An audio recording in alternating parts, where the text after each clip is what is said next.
कि औरंगजेब ने भी यहाँ घुटने टेकने पड़ गए थे जब वो शेखावटी के मंदिरों पर हमला कर रहा था। तो जैसे ही उसने मूर्तियों पे आक्रमण किया, भंवरा जो मक्खी होती है बड़ी वाली, पूरी सेना को उसने परास्त किया। पीछे कपिल धार भी बहती है यहाँ पे पानी। राजस्थान का एक ऐसा मंदिर जहां औरंगजेब ने भी घुटने टेकने पड़ गए थे। हम बात कर रहे हैं सीकर जिले में मौजूद मां जीण भवानी का। हमारे साथ यहाँ बातचीत के लिए यहाँ के मुख्य पुजारी राहुल जी है, उनसे बात कर लेते हैं मंदिर के इतिहास के बारे में। औरंगजेब कब आया, क्योंकि कहा जाता है कि पांडव भी जब ब्राह्मण पे थे वो भी यहाँ पहुंचे थे माता के दर्शनों के लिए। पुजारी राहुल जी, कहा जाता है कि औरंगजेब ने भी यहाँ घुटने टेकने पड़ गए थे जब वो शेखावटी के मंदिरों पर हमला कर रहा था, लगातार मंदिर को तोड़ रहा था।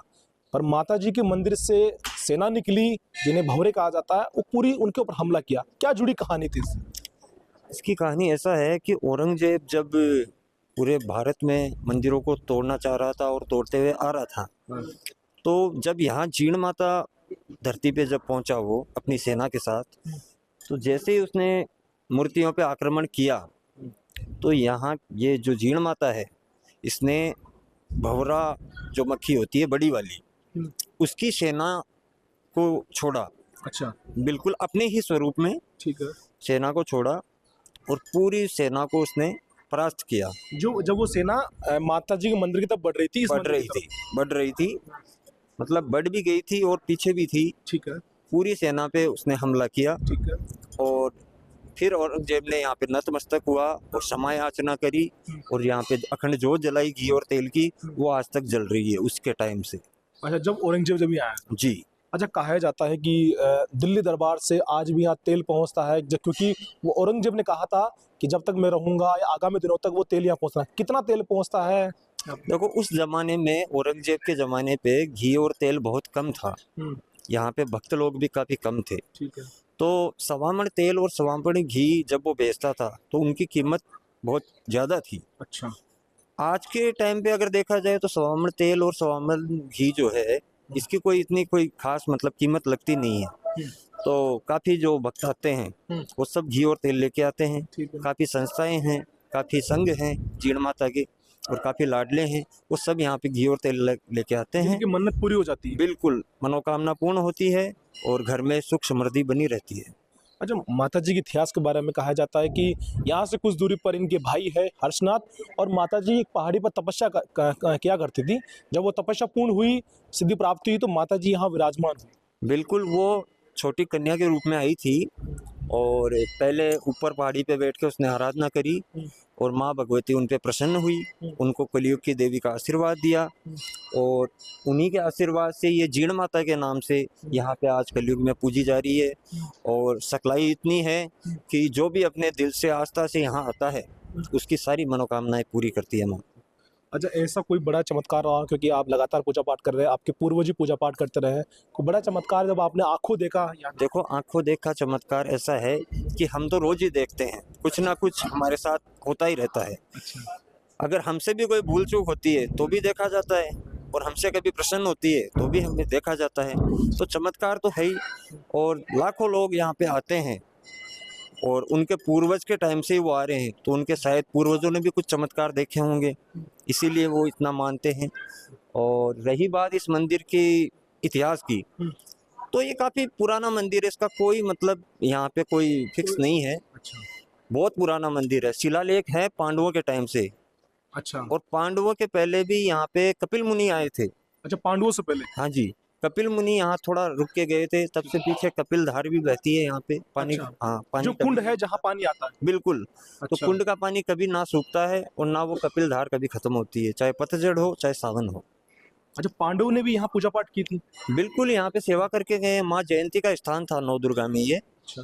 तब की बात है। तो पांडवों ने जितने दिन यहाँ रहे उन्होंने सेवा करी, यहाँ पे धुना स्टार्ट किया, तो आज भी वो धुना है, ऐसा माना जाता है। एक और सवाल लेंगे, यहाँ से कुछ दूरी पर माता जी के भाई है हर्षनाथ भैरव, क्या मामला हुआ था कि वो रूस के वहाँ चले गए थे? मामला ऐसा हुआ था कि जो भाई हर्ष है वो इनसे बड़ा है और उनका विवाह हो गया था।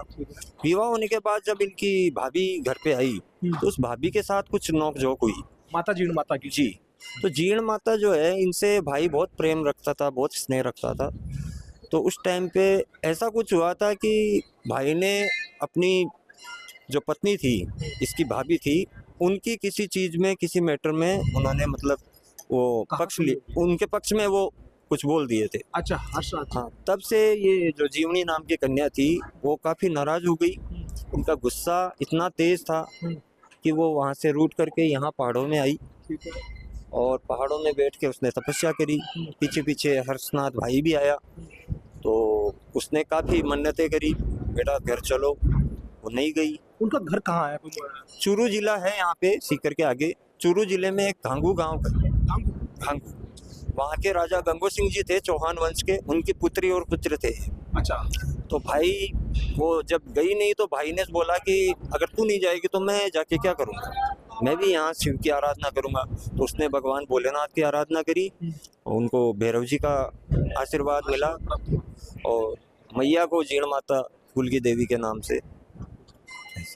बिल्कुल, ये हमारे साथ थे यहाँ के मुख्य पुजारी है राहुल जी, जो लगातार माता रानी की सेवा करते रहे। इनके पूर्वज भी लगातार यहाँ माता रानी की सेवा करते रहे। और जब इनसे मैंने सवाल जवाब किए कि औरंगजेब की सेना यहाँ पहुंची थी, औरंगजेब जो ये बड़े नंगारे हैं ना, यहाँ पे 4 नंगारे हैं, इनको नौबत बोलते हैं, नौबत बाजा। तो ये औरंगजेब के चढ़ाए हुए हैं तब से। अच्छा, जो लोग बजा रहे हैं। हाँ, कि जब भी यहाँ पे लोग आएंगे जाएंगे ये बजते रहेंगे। तो जब से जोके तो है। हाँ, जब से जो कहते हैं, रिपेयरिंग इनके कराते रहते हैं, लेकिन जब से वही है ये चारों। नवरात्रों में लाखों की भीड़ यहाँ लगती है। हाँ जी, लाखों की भीड़ में लगती है। और मंदिर भी व्यवस्थाएं देखता है, मंदिर की व्यवस्थाएं जो है वो यहाँ पे मंदिर ट्रस्ट है, पुजारी परिवार है, ये सब मिलके देखते हैं। और बाहर की बाजार वगैरह की जो भी व्यवस्थाएं हैं और वो प्रशासन के हाथ में हम देते हैं, वो भी हमारा काफ़ी सहयोग करते हैं।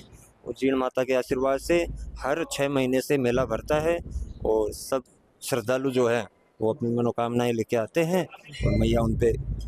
माता के दरबार में 2 अखंड जोत जल रही है, एक तेल की और एक घी की। उसके पीछे क्या मान्यता है? उसके पीछे मान्यता ये है कि जो भक्त जो आते हैं, अगर घी और तेल लाके उसमें जोत में चढ़ाते हैं तो उनकी मनोकामनाएं पूर्ण होती है। अच्छा। सच्ची श्रद्धा और सच्ची आस्था होनी चाहिए।